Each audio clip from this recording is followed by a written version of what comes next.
Hi everyone, so today rather than a talking head video, I'm actually going to do something a little bit more practical. So this is an M2000 ECU and I'm going to show you how to upgrade a module in it.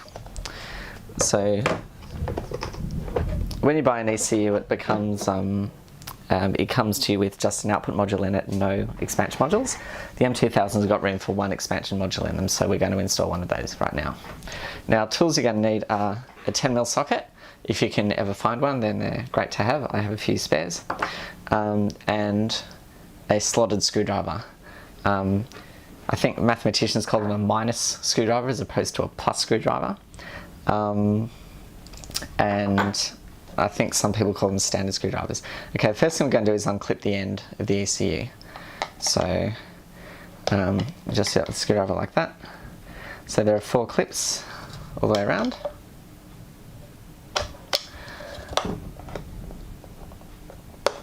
Like that. Okay, and now you can actually push out all the boards by the connectors in the front, like that. There's a brand new one, by the way. And you can see the board inside. Now the expansion slot is this one up the back here. So the first one is this mini analog input, which gives you 4 analog inputs. There's this one, which is a mini real-time input, which enables you to do another 2 camshaft sensor inputs, another 3 vehicle speed and dedicated flex input. There's a drive-by-wire controller. And there's the mini output module, so this has another 6 auxiliary outputs. So we're going to pick one of those to put inside the ECU. I'm going to use this one, which is another 6 auxiliary outputs that just plugs on like that. Now to get it back in and still have it seal correctly, we're actually going to need to take this off and then put the seal in. So I'll show you how we do that. So we take off the nuts holding on the, let's do it with the sockets easier, the nuts that hold on the plate at the end, or end cap as we call them. Okay, now we can remove the end cap, like that. So when we take out the seal we have to, or when we put the seal back in rather, we have to make sure that this ridge goes underneath the lip on these connectors, all the way around, so that it seals. And then that little edge down the side there is going to fit into this groove inside the end of the enclosure. It's all custom designed, by the way, custom molded. Now, when you put it in, you have to progressively install the seal all the way around.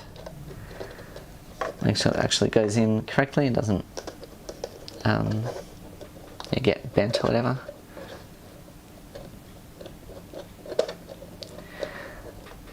I actually find this easier to do vertically, so I'm holding it at this angle so you can see for the purposes of the camera. But normally what I do is hold it between my knees, and then I can use both hands to manipulate it. Alright, so that seals in all the way.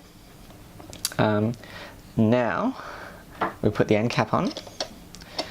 Now we just have to be a bit careful to make sure everything's aligned when we do that.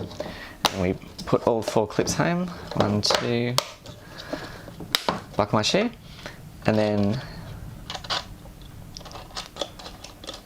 we can put these back on. Now I'm not sure if you saw, but inside these barbs are actually machined flat on one side, so they're a D-shape, and they fit into a D-shaped hole in the circuit board, so they torque up quite nicely. Okay, there you go, job done. Okay, now the next one we're going to look at is the M6000. So this again is brand new from the warehouse.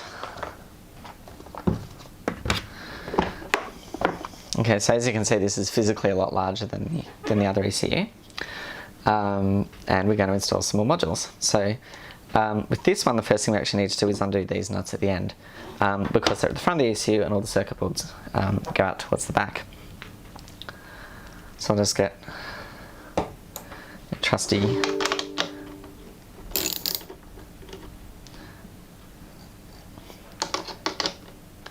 trusty 10mm. Oops.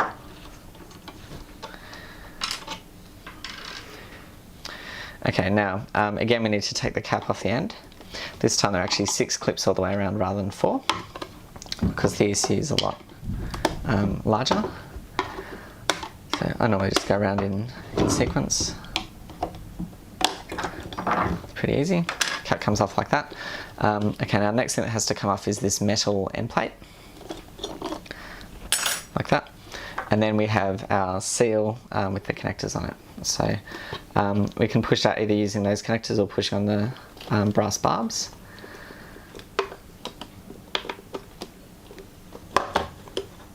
And of course the seal's pretty tight because, you know, that's how they work.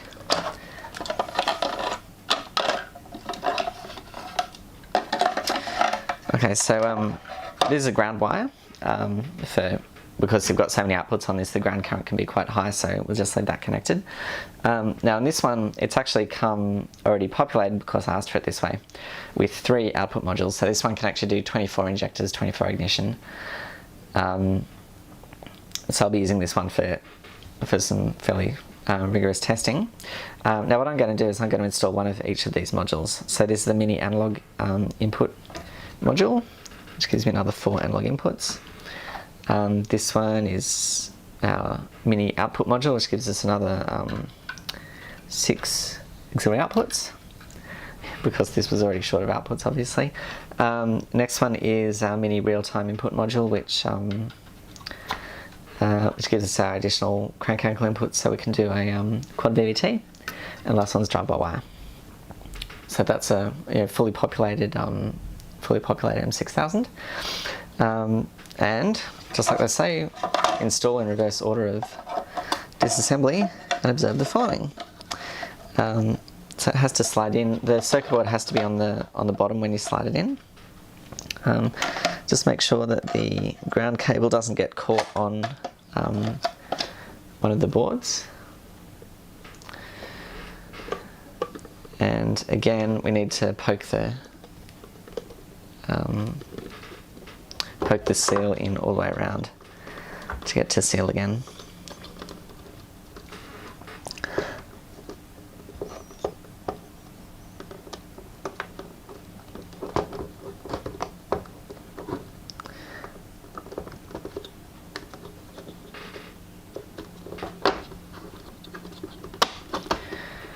Okay, so that's circuit board's in all the way, so I just gotta make sure the seal goes in all the way as well.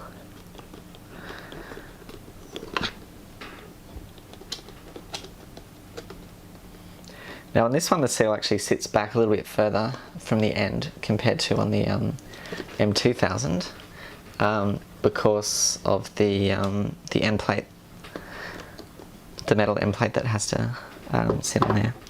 Now again, these ones have to go underneath the edge of the connectors there, and I think I might have bumped them out.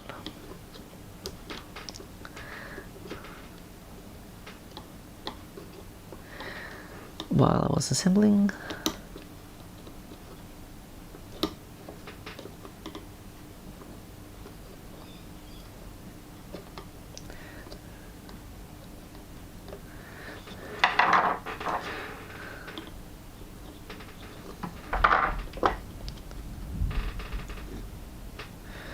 Okay, so this plate has to go on. Now, because these are 34 and 26, they're not symmetrical, so you need to get the plate on the right way,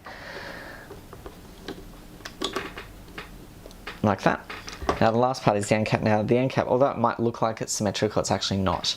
The ECU is actually tapered like that, so like that. So it's like a upside down margarine can. So the other way you can tell is that on the bottom of this one there's a little stripe. which lines up with the little stripe on the bottom of the body of the ECU. So we can just put them like that. Normally I get the two ends on, and then I can put the middle ones on each side on. Often I find the easiest way to do it is to push it down on a hard surface.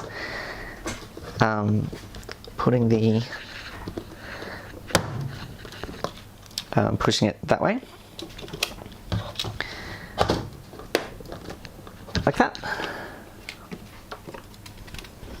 Then the last thing we need to do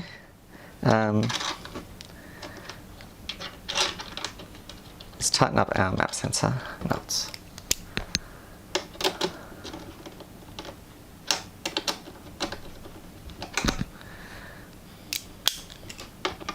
Again, these have got the D-type to provide the reaction for when you're tightening them up. There you go.